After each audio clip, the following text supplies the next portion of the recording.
VSLs are dead, and if you're still using them at the top of your funnel in 2026, you're burning money. I've helped generate over 83 million in revenue across multiple educational brands. And right now, the average buyer needs 28 to 50 touch points before they purchase, not just one perfect video. Here's what's actually working today. So before I tell you why VSLs are broken and how we'll fix them, I'm going to tell you what we did to completely flip this model. So one of the things we implemented was we changed the whole way we look at VSLs this year. And as a result, we were able to almost 2x our revenue in 90 days. Now, as I mentioned, right now, it's one of the hardest models to create. And mainly that's because in the old days, and this is 2020 to 2023 almost, and prior to this, the model was that you could, with 7 touch points, be able to convert someone into a customer. All you needed was 7 different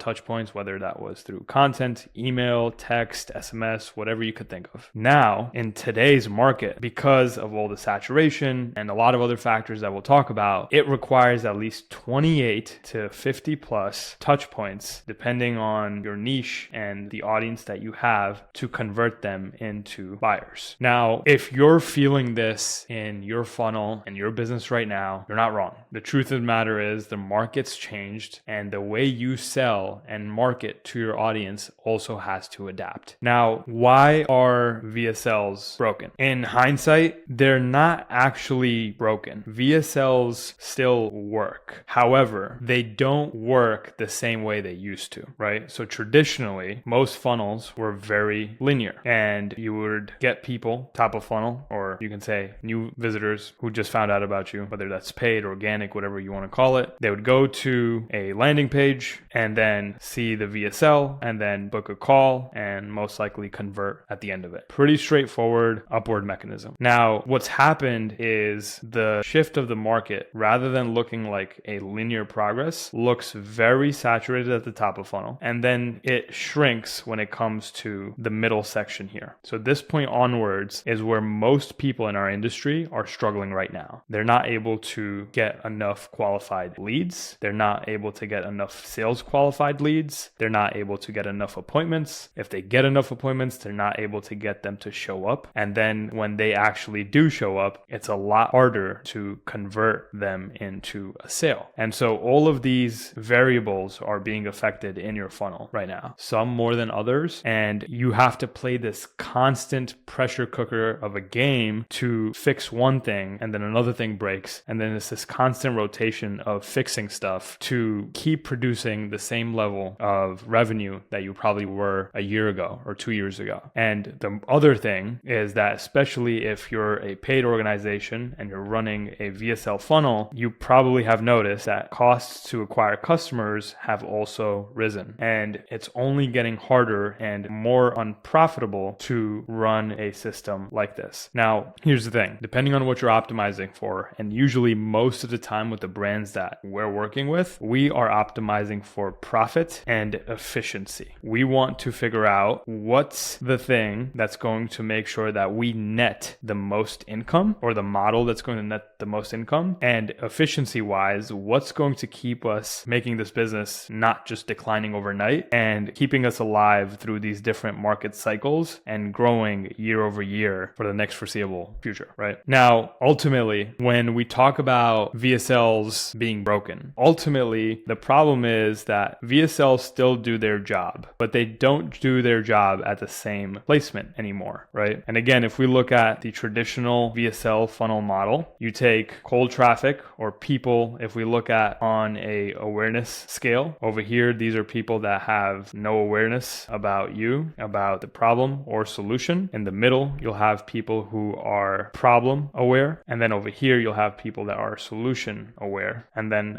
all the way to the right, you have your buyer's pocket, where these are the people that are most likely to buy right there and then. Now, usually what you could do is on your funnel with cold traffic, essentially here, people that have no idea about who you are, you're able to place your funnel here traditionally and get them with one video to book a call and convert on a one call close. And this model came down to being super predictable. The only metrics you need to really track for is how many leads you're getting, how many of those are turning into appointments, what's the show rate, what's the close rate, and so on and so forth. Pretty predictable and has worked phenomenally well. Now, the difference of how this market has shifted is this same VSL that you used to target people that are at this stage aren't able to resonate with you anymore, because in the market, the shift has come into a point where there's less trust because there's more offers, meaning there's more a supply of the same thing, the same VSLs, the same offer. There's no substantial difference between what you have to offer and the next person. And ultimately, that's creating a big gap for people to cross. And what you have to do now is to cater to these people a lot differently. Now, you can still take this winning VSL that has worked really well over here and probably just place it at the next stage of segment that you have in your funnel. And you'll notice that there's a significant uptick in these metrics as a whole. Now, if you were to do the same thing here, you'll notice an even further impact, because these are people that are, again, closer to this pocket, and they'd be able to convert off a VSL that's a lot more direct response and hitting all their pain points. Again, these videos used to be one video that hit all the pains, all the objections, and got someone to book a call and eventually buy something that was probably high ticket. It still does the same function, but it won't do it for the people that are colder at the top here. These people need to be spoken to and catered to differently now. Now, the question is, how do we do that? So one of the strategies we did this year is we leveraged YouTube as a platform very significantly for this. And we shifted to keeping our top of funnel. And also keep in mind, your top of funnel is also where 60% of your market exists. And so you want to make sure that you don't want to be the business again that's only optimizing for the bottom 3% over here, because this is where the bloody waters are and you're competing with everyone else. And so unless you want to play that game and you want to market or track a bigger market long and be in this business long term, you want to figure out how to cater to these people. So what we did this year was we focused on using top of funnel and YouTube, and we displayed a YouTube video or strategy on YouTube specifically to cater a VSL to people that were not aware of the pains for whatever niche that you're serving and the solution to actually solving that in one video. Now, obviously there's a lot of nuances in how you can get these videos to perform better than others, but ultimately the goal is for you to bridge that initial trust between them not knowing what the problem was or the solution, and at least getting them to a point where they're now problem aware and they know that this is something that they want solved sooner or later. Now, we did not just one, but countless versions of these to speak to different people depending on who your avatar is, right? So for every niche, there's going to be sub niches within that. And you want to make sure that you're able to speak to each person individually for this. Now, the call to action for this wasn't for them to book a call. That's where a lot of people try to rush this process. And if you try to put a VSL on a YouTube to straight book to call, you'll notice it's not going to perform the best. And it's the same overlap you're seeing with paid. That does not work because there's not enough trust built up yet. The other thing with platforms like YouTube is you have people that have subscribed to you today, and you have people that have subscribed to you probably like 6 to 12 months ago. And those are people that are more likely to maybe book a call, but not the person who subscribed to you yesterday. So when you're dealing with front-end traffic, you don't want to feed them, again, the information that's not really relevant to what they're looking for. And you also don't want to direct them down a path that doesn't make sense for them. So we created these VSLs and we catered to different people in the segment. And based on who they were and what the solution and the problem we were offering, we created a further resource or lead magnet specifically for them to opt into. And each of those lead magnets served a different purpose, served, again, a different objections, different fears and different doubts people had, but that ultimately created a further bridging between where they were and moving them down to middle of funnel. Now, once they consumed all of this, in our book, they are now qualified. Now, even if you collect leads, and we get this all the time where people have, a contact base of 100,000 leads, right? It really doesn't matter the number of leads you have if you don't know where they came from, why they opted in, and and what they came for. Now, with that being said, because we're optimizing for a different metric here, which is ultimately consumption, we know that this lead, their density isn't based on what they told us on an application. A lot of people in our space are also running application funnels. And so when you notice with applications, 50% of people usually lie on them. So you're not collecting accurate information. So yes, you can ask someone, do you have the funds to invest in yourself at this price point? And they can select yes or no, but that's not accurate information. And so you don't want to set up your marketing and your database and your segments on information that does not help you make further better predicaments on who's likely to buy and who's not. However, the one thing that they can't lie is the actions they are taking within your ecosystem. So what you want to do is figure out how you can track differently throughout each stage, whether they're watching a VSL and whether they're opting in here, or how many times have they opted in. Maybe they opted in through all 3 different lead magnets. That shows to us that this person is much more qualified than someone that only watched the video but never opted in, right? And so this person has now moved into middle of funnel and has proven to see the same VSL that we had at the top of funnel a few years back that worked phenomenally. So again, that VSL that you had still works, and it still probably will do really, really well to get people to buy. But if you're serving it to the wrong people, it's not going to make a difference. It's only going to make it harder, and you're going to have to fight to find more people to fit at the top over here. So it depends on what you want to optimize for, but eventually playing that game is only going to make you struggle long term. So back to this, when they reach this point, middle of funnel, they get to now get the liberty to see that VSL that actually will prompt them into the next stage, which can now be book a call. Now, if you want to take it a step further, you can still demand more actions for this person here. Now, some of you may say or are thinking that, well, that's going to delay along and make it a lot harder to convert people fast. Well, that's the thing. If you're trying to still live in a market that doesn't exist anymore, you're only going to be playing an uphill battle. So with the market we have, as we discussed, it takes about 28 to 50 touch points. And what we created here is more ways for people to create touch points throughout our ecosystem and making it still to the same point. But instead of now, yes, we did kind of extend how long it takes someone to convert. However, rather than you just converting the bottom 3% of your audience, you now get to capture a bigger market share. Now, you can also take a step up here, and you can also, instead of lead magnets, have more front-end purchasing, low ticket items or products for them to purchase as well. That's another avenue you could take. But the more touch points and the more ways you can see that this person has spent more time with you, A, and B, if you can also optimize for how much they have spent with you, you will ultimately be able to capture a bigger chunk of your market. But if you can't or aren't optimizing for those, you're going to have a hard time converting these people. If there's one thing that you can take away from this entire video today, and it's like, how do I implement this? And even though we talked about an example about YouTube, this can be implemented across any sort of VSL funnel model or domain, whether you're paid or whether you're organic. It doesn't make a difference, because ultimately the lesson here today is that you need to be speaking to people differently. The VSL as a vehicle still gets the job done. However, if you want the VSL to be more effective at the job and not take the longer route of putting more pressure on your funnel, making it harder on your sales reps, and counting on them to literally be a do or die situation for the business to either be positive or negative for the day, then you have to figure out how to transition that original VSL that you have running right now, placing that in the center to the middle of the funnel of people that actually deserve to see it. And then at the top of the funnel, it's not like you're going to just leave that blank, but you want to replace that with more trust VSLs. And again, this works whether you're on paid or whatever platform that you're using to do this, but these are going to be the ones that actually bridge the connection and build that trust between people as they transcend into your middle funnel area. And then eventually the level of people and amount of people that will actually convert at the bottom would be a lot higher. And you go from looking with a funnel that looks a little bit more strained like this to actually something that's a little bit more wider, and you're capturing a bigger chunk of your market. So the thing is, VSLs aren't really dead. It's just that they've evolved and they've changed change the way they work. And just like anything else in this industry, year over year, there's going to be new trends and there's going to be new shifts that you have to adapt to. And if you'd like more help and information on that, I have a weekly newsletter where you can find out more details and trends that we see are working today. And if you want more information like this and more funnels and models that we're implementing, I have a ton more videos on my channel. Check them out, show some love, and I'll see you in the next one.